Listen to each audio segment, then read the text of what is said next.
David Cameron says he hasn't ruled out calling on the armed forces if public sector workers take strike action. He was speaking at Prime Minister's questions amid reports the government's planning to routinely use the Army, Navy and RAF to cover. It comes with three of Britain's biggest unions threatening to join forces in a general strike. Will Inglis reports. ARP Olympic could prove a turning point for the forces.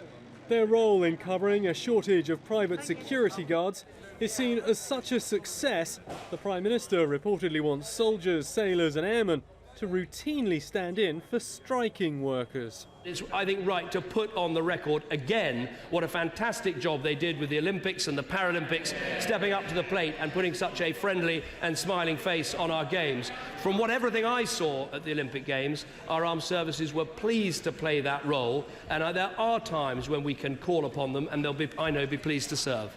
The article in today's Times suggests this contingency could go far beyond anything the forces have been asked to do before.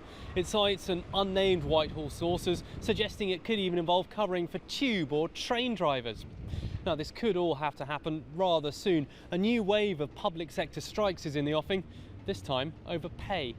Of course, the forces have covered for strikers before. Thousands of personnel have already been trained to work as tanker drivers and prison officers. But perhaps their most high-profile deployment was during the firefighter strikes of 10 years ago, at the same time as the build-up to war with Iraq.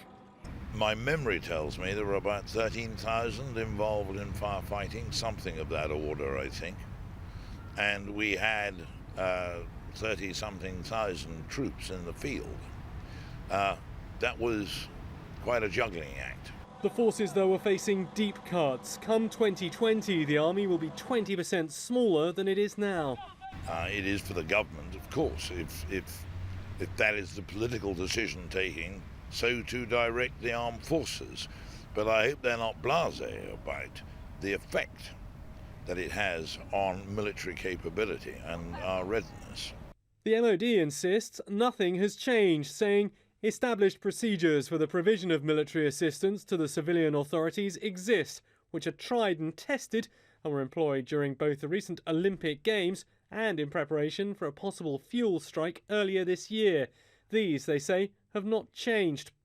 They also dismiss as speculation related reports that the entire armed forces could be put back on a Cold War style 7 days notice to move. Will Inglis, Forces News, Westminster.